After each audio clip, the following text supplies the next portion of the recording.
माँ माँ कुछ नहीं समझती, हमेशा टोकती रहती है। उसकी वजह से मेरी जिंदगी बर्बाद हो रही है।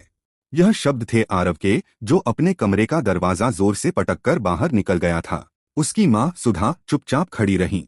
होंठ कांपते रहे पर आंखों से कोई आंसू नहीं निकला। शायद अब आंसू भी थक चुके थे। एक माँ की शुरुआत। सुधा एक साधारण गांव की महिला थीं। पति की अचानक मौत के बाद उन्होंने मजदूरी कर करके आरव को पढ़ाया। कभी ईंट उठाई, कभी लोगों के बर्तन मांजे, पर बेटे को स्कूल से कभी छुट्टी नहीं लेने दी। जब लोग कहते इतनी पढ़ाई का क्या करेगा तेरा बेटा, सुधा सिर्फ मुस्कुराकर कहती, मेरा आरव एक दिन अफसर बनेगा और मैं गर्व से कहूंगी ये मेरा बेटा है। स्कूल से कॉलेज तक का सफर। आरव तेज था, पढ़ाई में अच्छा। सुधा ने अपना सब कुछ गिरवी रखकर उसे शहर के बड़े कॉलेज में भेजा।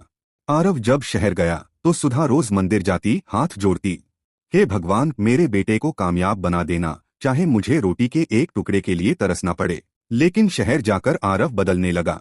अब उसे माँ के कपड़े पुराने लगते, उसकी भाषा शर्मिंदगी देती, उसकी आवाज बोझ लगती। माँ के दिल पर घा। एक दिन आरव ने फोन पर कहा, माँ अब तुम मुझसे बात मत किया करो। कॉलेज में सब मुझे चिढ़ाते हैं कि तेरी माँ गांव की गंवार लगती है। माँ चुप रही, रात भर रोती रही, मगर अगली सुबह फिर मंदिर गईं। हे भगवान मेरा बेटा खुश रहे, चाहे मैं उसकी आवाज भी न सुन पाऊं। बीमारी और संघर्ष। कुछ सालों बाद सुधा बीमार पड़ गईं, कैंसर हो गया था। लेकिन उन्होंने बेटे को नहीं बताया, क्योंकि उन्हें पता था कि आरव नौकरी की तैयारी कर रहा है।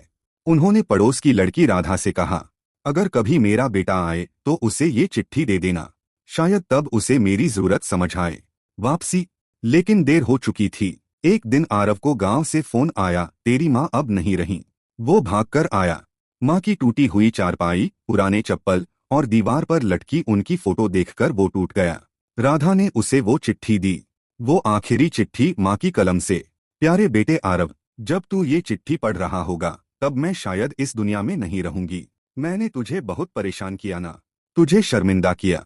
माफ कर देना बेटा, तेरे पापा के जाने के बाद तू ही मेरी दुनिया बन गया था। मैंने सोचा तुझे पढ़ा लिखा कर बड़ा आदमी बनाऊं, ताकि तुझे कभी वो दर्द न झेलना पड़े जो मैंने झेला। तू जब मुझे गंवार कहता था तो मुझे बुरा नहीं लगता था बेटा, क्योंकि मैं जानती हूँ तू जिस ऊंचाई पर जाना चाहता है वहाँ मेरी झोपड़ी की ममता शायद बोझ लगे।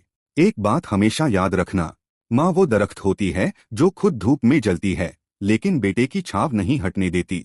मैं तुझसे कभी नाराज नहीं थी और न हो सकती थी। तेरा नाम रोशन हो, बस यही दुआ है। तेरी माँ सुधा। पश्चाताप। आरव उस चिट्ठी को सीने से लगाकर फूट फूट कर रोने लगा। आज उसे समझ आया कि माँ की आंखें क्यों लाल रहती थीं, उनकी हथेलियां क्यों फटी थीं और उनके पैरों में चप्पल क्यों नहीं थी। वो मंदिर गया, माँ की वही पुरानी मुरझाई माला देखी और बस एक ही शब्द कह सका, माँ माफ कर दो। एक बार बस। मैसेज, संदेश। माँ का दिल बहुत बड़ा होता है, वह चोट सहती है लेकिन दिखाती नहीं। जो तकलीफ माँ सहती है वो शायद कोई और नहीं सह सकता। बेटा यह